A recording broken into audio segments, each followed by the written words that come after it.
A science fiction monster can be explained scientifically and combated technologically. We have to kill them. It's that simple. A monster boils down all of our fears into something that we can see. I literally went under my seat and I said to my dad, tap me on the shoulder when it's over. That's a big part of what science fiction is. It is.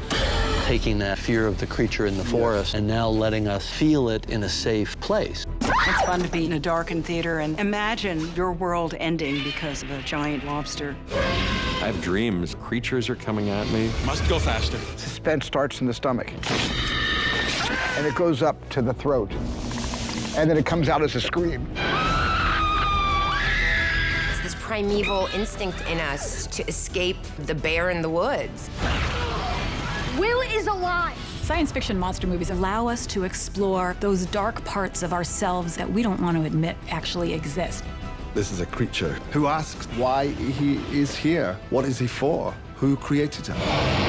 And we always beat them at the end, which was our way of keeping the boogeyman at bay.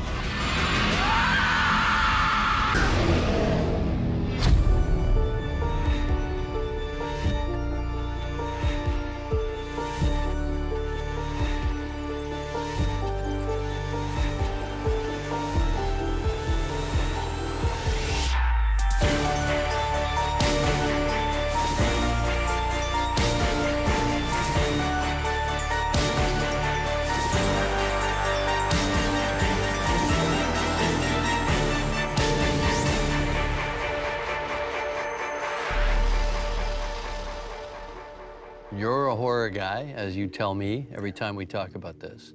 So the question is, where is that interzone, that crosstalk between horror and science fiction? The great distinction is the fuel for the early horror tales has to be spiritual. It comes from the belief of good and evil. Right. And then there comes a point in Western literature in which the element includes now science. Science. So today it's radioactivity, genetic engineering, robotics. And before, our monsters came from folklore, mythology, demons, the supernatural world. Yes. We create these monsters as composites that warn us about the possible adversity of the natural world. Yeah. And one proof of that, I read somewhere that dragons are universal because they are the composite of the three main predators of the anthropoids. Snake. Snake, feline, and large rapacious birds. So it's a mashup of archetypes. Yeah. Of things that you need to be afraid of. So fear of teeth and claws and being chased and all those things is a healthy thing. Yes. And it cycles in our brains in our nightmares and in our monster movies.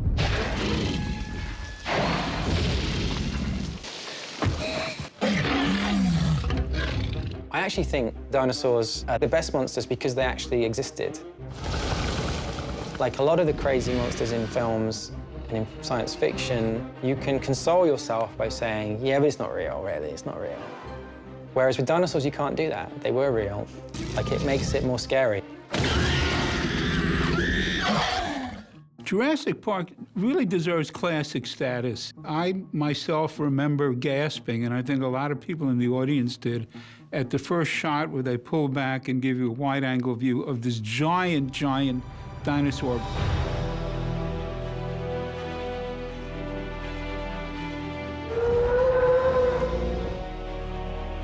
We, as an audience, are going through exactly what the characters are going through. We're seeing, for the first time ever in human history, dinosaurs alive.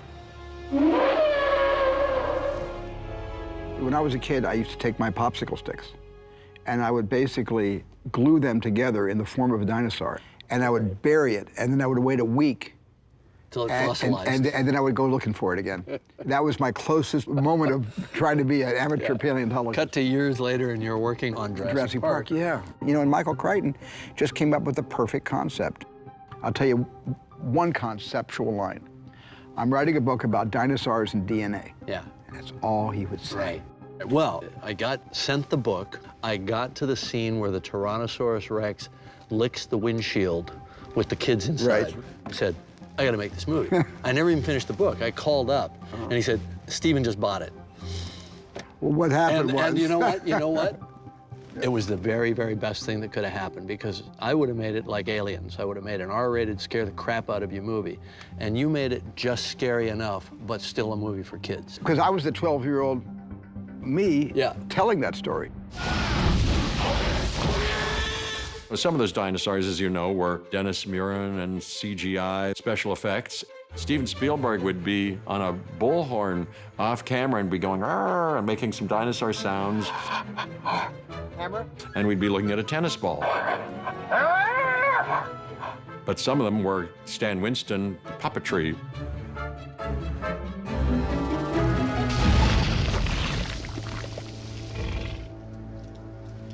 When we came to this clearing and saw this life-size, full-sized Triceratops, and the 7 people who were making it blink and breathe and do things were kind of hidden behind it.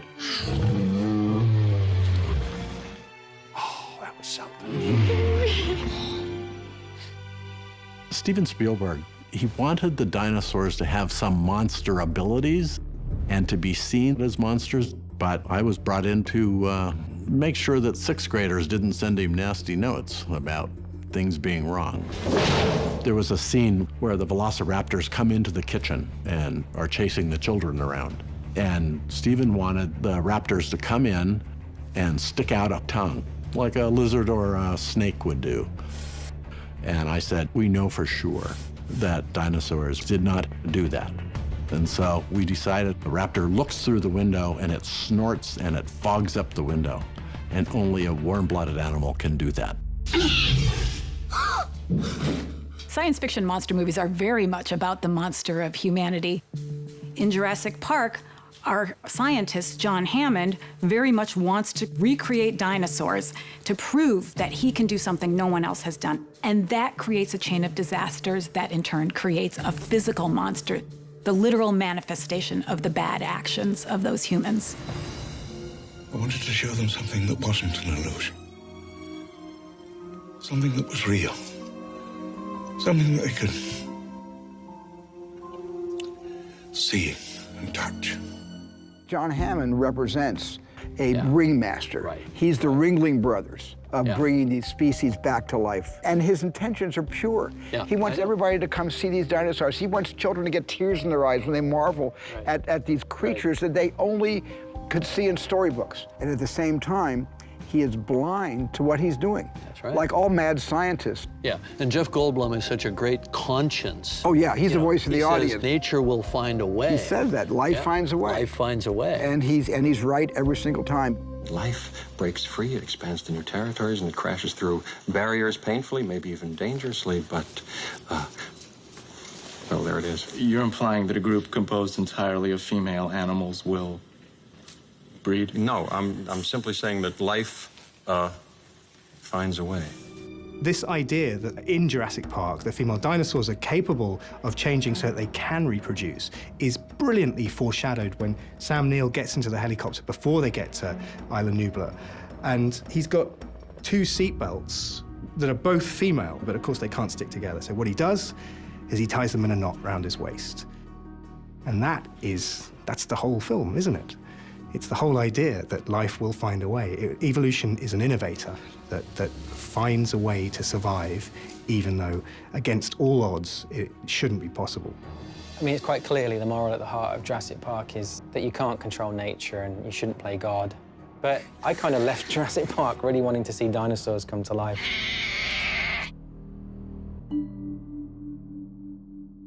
Theoretically, we can retro-engineer a bird genetically to make an animal that would have dinosaur characteristics. We could right now produce an animal that would have a dinosaur-like head, it would have arms and hands instead of wings, some semblance of teeth, and we're not finished yet. We're still trying to deal with the tail. But when it really comes to the science of making dinosaurs or making anything genetically, I think it's actually a cool thing to do, and I don't see anything wrong with it at all. Are we seeing a pattern here? The early atomic scientists, the contemporary AI scientists, everybody only sees the rosy future, That's right. the upside. Exactly. As they said on the Westworld poster, what could possibly go wrong? And that gets the audience excited because the audience is going to see what went wrong, not what went right. You know, who cares about what went right? It's no fun if it goes right. It's no fun at all. Right. You're quoted as saying that Frankenstein is your autobiography. So are you Frankenstein's monster, or are you Frankenstein himself? No, the creature. You're the creature. What happened to me is when I was growing up, and I felt different to the world I was growing up, I did feel out of place. And when I saw the monster play with forces that were outsized to his comprehension, I thought, this creature represents me. There was a purity and an innocence to him, and I empathized completely with him, and I felt immediately a kinship, and I thought the impact emotionally for me was that big, was life transforming.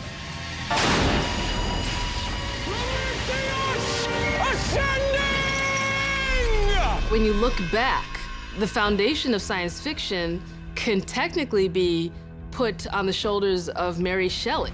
Mary Shelley's Frankenstein was very much the birth of science fiction. Shelley is one of the first authors to think about science and explore its impact on society.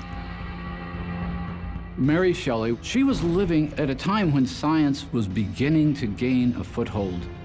So there was a belief that the world was understandable in a way that didn't involve religious or mythological mysteries. Mary Shelley was visiting science lectures, people like Galvani, to see how newly discovered electricity was involved in living processes.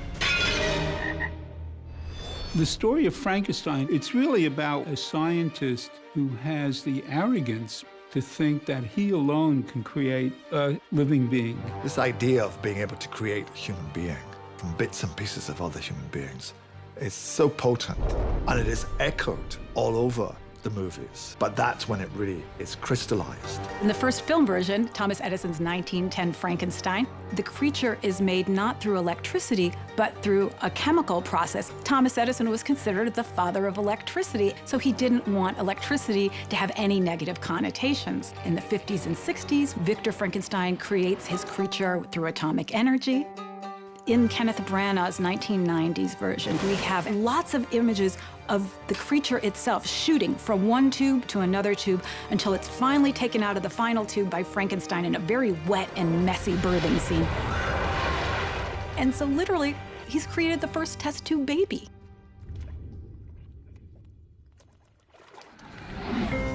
In the famous 1931 film, Dr. Frankenstein has a dead body on a gurney, and then the body twitches. At that point, Dr. Frankenstein falls in somewhere between hysterical and triumphant. In a way, this sums up all the fears and all the hopes you would have about making synthetic life, how awestruck we should be that we could do it, and how scared we should be that we could do it. Now I know what it feels like to be God. The problem of Frankenstein, of course, is that when Victor Frankenstein creates something that's ugly, he throws it out of his laboratory. And this transforms the creature into a monster who will eventually kill those people he loves most. Subtitle of the book is The Modern Prometheus, which had to deal with the myth of Prometheus stealing fire from the gods and bringing it down to Earth, which was a violation of the natural order. The creature realizes that he is that violation of the natural order. Did you ever consider the consequences of your action? This is a creature who asks why he is here. What is he for? Who created him? Who made this happen? Those are fascinating questions. And those questions begin with the Frankenstein monster. So as long as people are thinking about that, people will be making Frankenstein movies or movies that are very obviously based on Frankenstein. I'm working on something that'll change the world and human life as we know it. Somehow I get the feeling you don't get out much. The Fly is really an updating of the Frankenstein myth of trying to play God with new technologies and the idea that scientific hubris can ultimately lead to destruction. So I invent this teleportation device, and I experiment on myself, but unbeknownst to me, there's a fly in the pod. The audience sees it, but I don't see it. And then sure enough, I come out of the other thing. I seem to come out okay at first, but by and by, What's this? you realize that my DNA has been fused with the fly's DNA. You don't see an instant transformation as you do in, say, the Hulk. What you see in the Fly is a far more realistic portrayal of what is likely to happen in that situation, which is a slow and disgusting breakdown of cells to the point where basically he's falling apart as he is slowly mutating into a revolting hybrid of these two distantly related species. I'm becoming Brundlefly. So I remember 5 different stages of makeup. I'd have to get there at 3 in the morning or 2 in the morning because I had some prosthetics, you know, and I had funny teeth too. I had a few different stages of teeth. I got a kick out of it. What these movies grapple with is that question of what happens when we do something we shouldn't, and what are the ramifications of that, and what is the fallout. And these movies are about that. The fallout is monsters.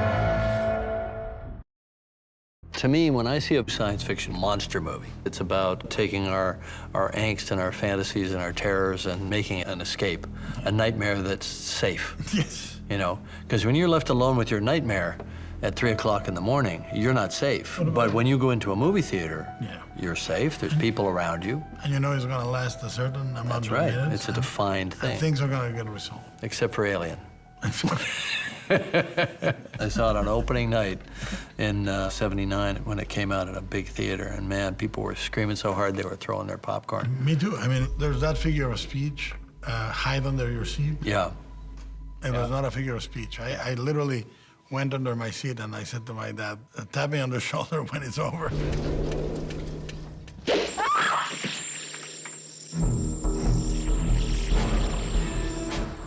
The Xenomorph from Alien and Aliens is the best movie monster ever because it is the scariest alien monster ever.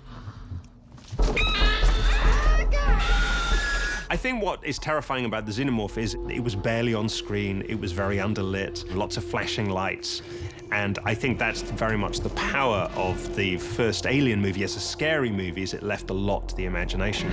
It's like the classic monster movie. And on top of it, you know, it was the first woman heroine which we have seen in a major motion picture. You there, Ripley? I'm right here. I was sent the script of Alien, and I think, frankly, commercially speaking, they thought, let's make the hero a woman. No one will ever guess that this young woman turns out to be the lone survivor. And I liked the purity of that. We weren't making any kind of statement. And I think the other reason, of course, it appealed to me was that it was a rockin' good part for a woman. I'm for killing that damn thing right now. Well, let's talk about killing it. We know it's using the air shafts. Will you listen to me, Parker?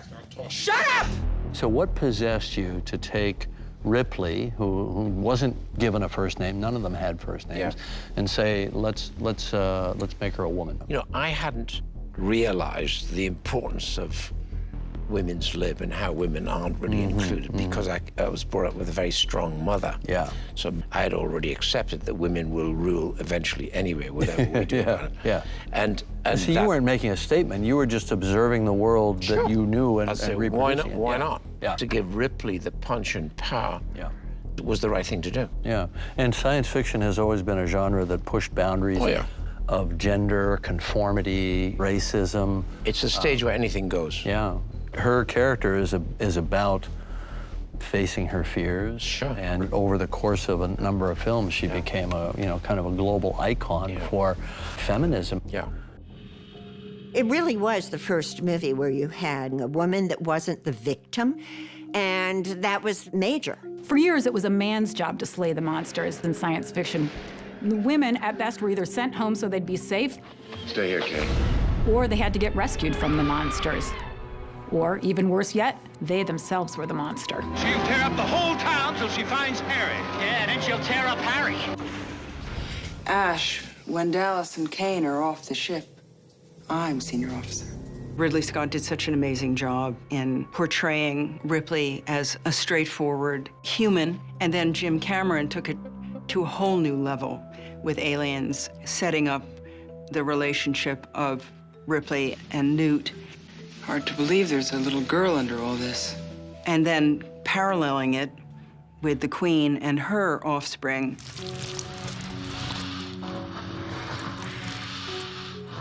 The Queen Alien has sort of organic, flowing lines to her because she's feminine, she's hideous, but she's also very beautiful, which is fitting of an elegant, matriarch of an alien society. So by the time I kill her children and try to escape with mine, Grab onto me! It's not like bad versus good. It's two mothers fighting for the life of their offspring, and I think it's done with, respect for both species. Happily, he gives Ripley the edge. Get away from her, you bitch! I watched Aliens for the first time when I was 12, and I had never realized that women could do the kind of things that Sigourney Weaver was doing on screen, or look that way, or talk that way. The whole thing just blew my mind. There was this primal power that she had. Come on! Based on just this desperate need to survive and save this child. And I think that becomes that archetype of that female hero. I think an audience likes to see women succeed and slay monsters. There wouldn't be as many franchises of the Alien movie if it didn't work. When the original Sigourney Weaver Ripley arc of the Aliens franchise ends, we get a brand new awesome female monster killer, Alice in Resident Evil.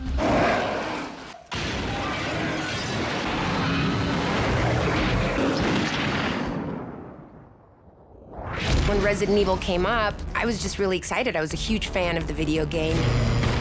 Video games, I think it answers something very elemental in human beings, which is we're fascinated with dangerous situations, and the closest we could get to them without actually being in danger, we love. The Resident Evil universe is all about Frankenstein. I mean, the Umbrella Corporation is using their technology to create these things that could very well go out of control. T-virus is manifesting itself in genetic mutation. And surprise, surprise, they do. One of the things that makes Alice a strong character is she fights what people might believe is like unbeatable odds. But she doesn't give up, and ultimately over 6 movies she triumphs. I think monsters tell us everything about ourselves. I think the things that we're the most scared of makes us who we are in a way. Monsters, in a lot of ways, are representing our fears. Are we gonna go too far? What do we still need to learn about this world? What are we not prepared for? Which is why I think it's so powerful and cathartic to see a woman slay her monster. And men too, but to see that figure of a woman literally staring down her fear and conquering it. We often think about science fiction as a genre that celebrates boys and their toys, and yet there is a space for people of all different races and genders and creeds and colors, and perhaps even species, since we're being science fictional, to explore their hopes and fears and convey them to others about life in a high-tech society. Science fiction at its best questions, challenges our belief on what are we, what makes us human, where do we fit in society. Or shakes us, or tries to shake us up. Yeah, so monsters are above nature, superhuman or suprahuman. Yeah. They allow us to question things that are eminently human. Right. Now, don't you think that the film, The Thing, follows that same principle of making us fear the other in human form? Absolutely. And that's a point of the story that I always am fascinated in the Carpenter film. Yeah. Because ultimately it's about our place in the universe. And that's what makes that story so important. Somebody in this camp ain't what he appears to be. Right now, that may be one or two of us. By spring, it could be all of us. So how do we know who's human? The Thing is an incredibly influential movie in science fiction because it gets at one of our most basic fears, that we might not be able to tell the difference between good and evil, or between ourselves and an evil alien imposter. The film follows the story of a group of scientists in the Antarctic who find a frozen alien. What is it? When the alien thaws, it turns out to be an incredibly hostile, shape-shifting organism that wants nothing more than to absorb us and conquer the world. As it absorbs people, it becomes unclear who's real and who has become the monster. We're gonna draw a little bit of everybody's blood. We're gonna find out who's the Thing. You've got a monster story, and we're going to solve the monster story by doing experiments. That is classic science fiction. The blood from one of you things won't obey when it's attacked. It'll try and survive. Crawl away from a hot needle, say. The blood testing scene in The Thing is one of the great scenes I think in all movies. All the protagonists tied up. At least one of them is actually the monster itself. And watching Kurt Russell testing the blood,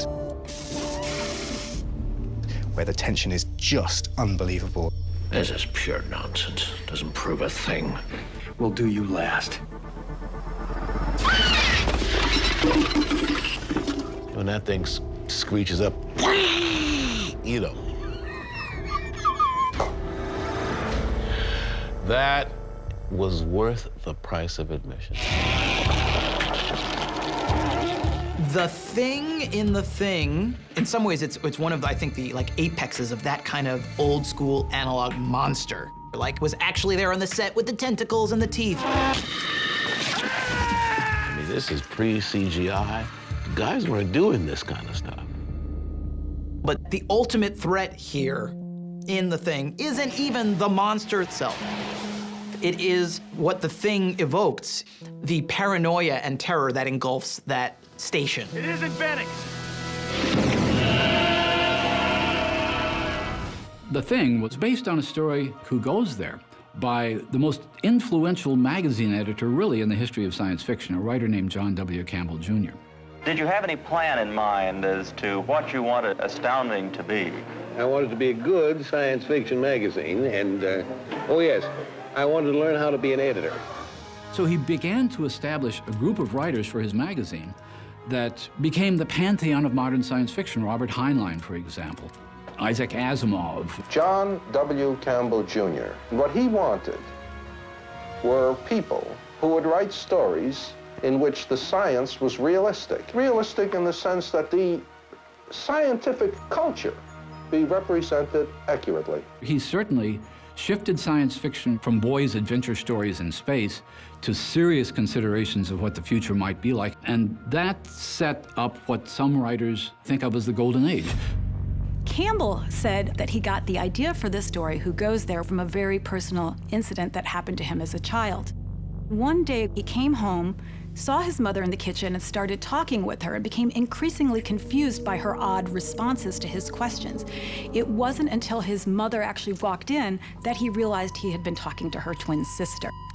This sort of uncanny moment when he thought he saw someone he knew and it turned out to be a different person, stayed with him for all his life. He ain't tying me up. Then I'll have to kill you, child. Then kill me. The Thing is definitely about the monster within, and how those monsters within us that would allow the fear to overtake you to the point where your friend you don't trust. You go down that road, and it can be monstrous. I would say that in Pacific Rim, Foursquare science fiction, robots and giant monsters. You don't get any more science fiction than that. In Pacific Rim, what I love is of the myriad of solutions that we can come up with to kill 25-story monsters, the one solution that probably would come on last is let's create 25-story robots. Robots, right.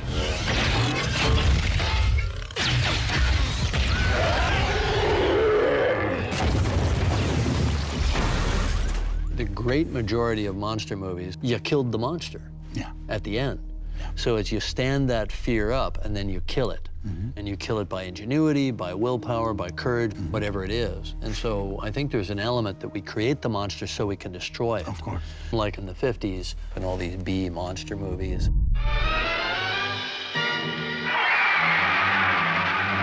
I certainly saw The Blob when I was a kid. And the fact that some oozing mass of sticky goo is going to kill me is a really good idea. It's a very B-movie, horrible, stupid idea, but it actually works pretty well. B-movies in the 1950s emerged because the horror genre went into decline and something had to fill the void. And science fiction was just the right fit for independent producers with just enough rubber monster suits to create something on the cheap. Well, Creature from the Black Lagoon was probably the first one that I remember getting sucked into, and it kept me from swimming in lakes for years. The killer shrews, I remember being quite frightened by it. At the end, people are claustrophobically in this sort of shed. I thought that was terrible. And I still have dreams of fangy kind of creatures. There's a 1953 film called Robot Monster. The monster was a guy in a gorilla costume with a diver's helmet, made for $20,000, completely ridiculous, and yet audiences bought it, and it made over $1 million. The monster movies of the 1950s, you can see very clearly the way they sprung out of World War II and the atomic bomb and this incredible fear about what had been unleashed. Never in the history of the United States, a monster of such size and power. People had discovered that radiation can change genetic structures and create, well, odd kinds of monsters. The granddaddy of all atomic monster movies has got to be Godzilla.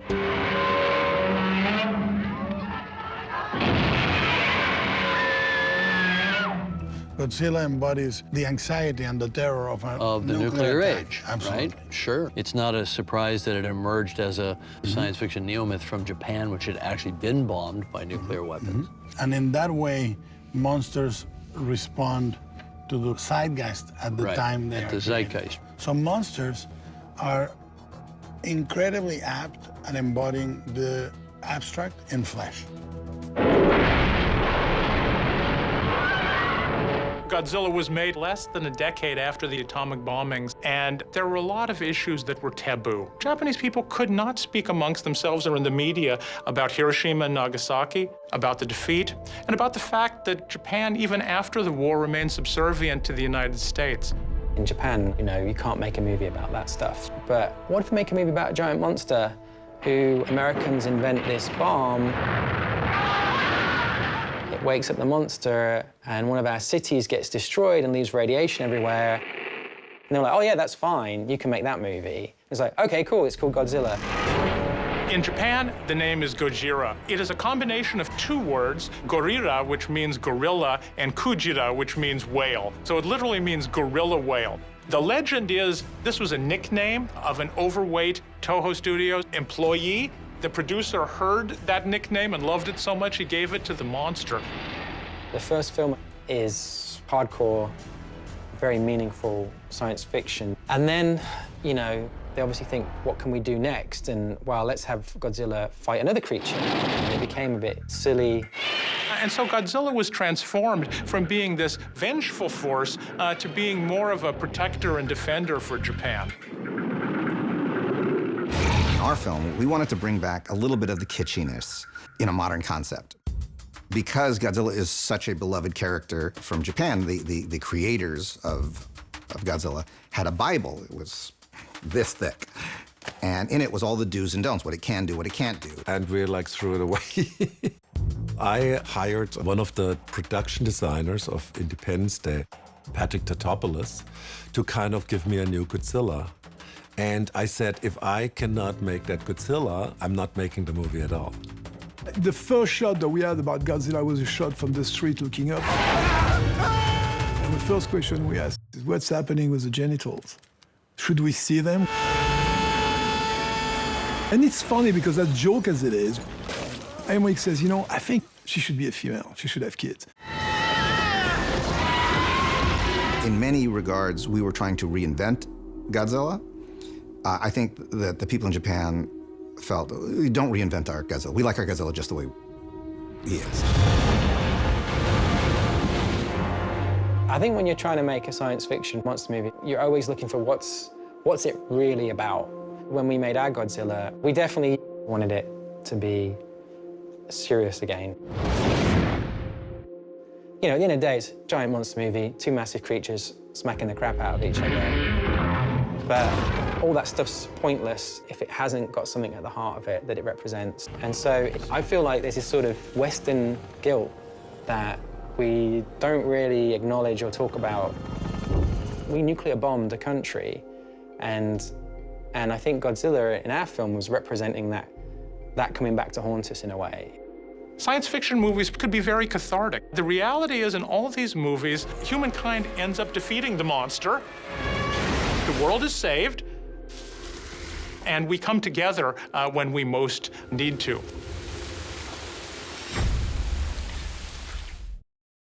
It's hard to come up with an original story. I mean, there's a lot of writers out there nodding their heads. I think we're all influenced by the stories that came before us, going back thousands of years, by myths, legends, fairy tales.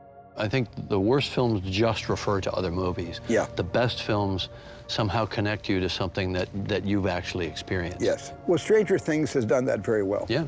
It touches on a lot of the movies that you and I and others have made, but it does it brilliantly. Yeah. It's an amalgam of genres, but all having to do with one thing, and that is you love those kids. Yeah. And you do not want anything bad to happen to them. Right. And Stranger Things, for all of its brilliant imaginings, are about those characters. All I know is Will is alive. Will is alive. He's out there somewhere. All we have to do is find him. We had a pretty steady, healthy diet of science fiction and horror movies growing up. They very much influenced Stranger Things. A lot of our favorite stories in movies and books growing up all revolved around children dealing with a terror of some kind. Yeah, I mean, like Spielberg has a history of putting children in traumatizing situations. So does Stephen King. They would take very relatable characters like families and kids, and who it felt like our family, it felt like our friends, it felt like us, and then put them into these extraordinary situations.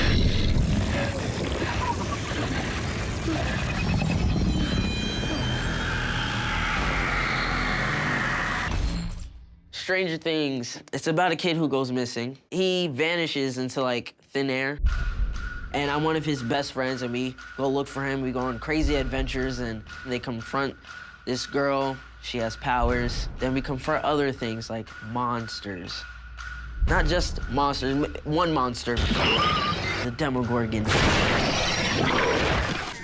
The Demogorgon has sort of this like ultimate movie or TV monster feel to it, almost like the prototypical nightmare monster. We wanted to create a monster that we could build practically, and we wanted to go back to that old school style of filmmaking. And the thing is that once you commit to that, to building a suit, it limits you.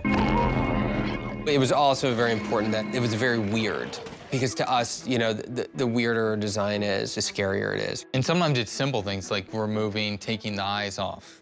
By the creature not having a face, it really evokes the same idea of something in the shadows, a figure that you can't quite make out, but you have a familiar shape, but without any eyes. You don't know where it's looking, what it's thinking, which is terrifying.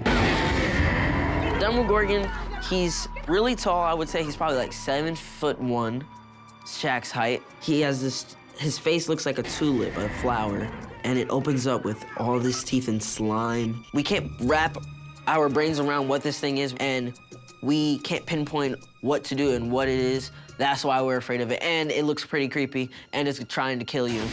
The Demogorgon head was the most remarkable part of the entire Demogorgon suit. Because I don't see the way I normally see, I don't hear the way I normally hear, it makes it easier to feel like the monster. The direction I was given by the developers was very concise. I was the shark from Jaws. That I was this creature that came from this other dimension to feed. I think monsters who threaten children are particularly terrifying because it triggers this response in humans to protect the young. Children are the ultimate vulnerability. These kids are right on the brink of becoming young adults. So some of the unleashing of this other world, I think, is metaphorical, and it allows us to think about What does it mean to pass from a state of childhood into being a teen? Sometimes you tangle with monsters, and sometimes you're sucked into a pool. Maybe these things don't happen literally, but it's a really horrific, terrifying process to grow up. Who are you? I'm Maria. Stranger Things is, in and of itself, a kind of Frankenstein monster TV show. He takes work. It is all these different parts of all these different elements of pop culture. All right, here I go, okay? Okay, here we go. All kind of sutured together to create this new, kind of beautiful, horrifying thing. And the whole bike chase and the van flip is obviously a not-so-subtle nod to E.T. Well, dressing up 11, we just couldn't help ourselves. A lot of Winona's character was based on Richard Dreyfuss. Her Christmas lights are his mashed potatoes, basically. When you're a kid and you're experiencing these films, there's a sense of wonder and awe and fear that just, it stays with you for the rest of your life. What we wanted to do was try to recapture the way those movies made us feel. Sci-fi is an escape for so many people.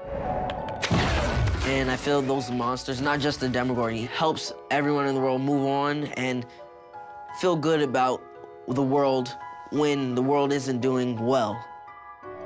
Well, I think what inflamed my imagination when I was a kid was simply fear.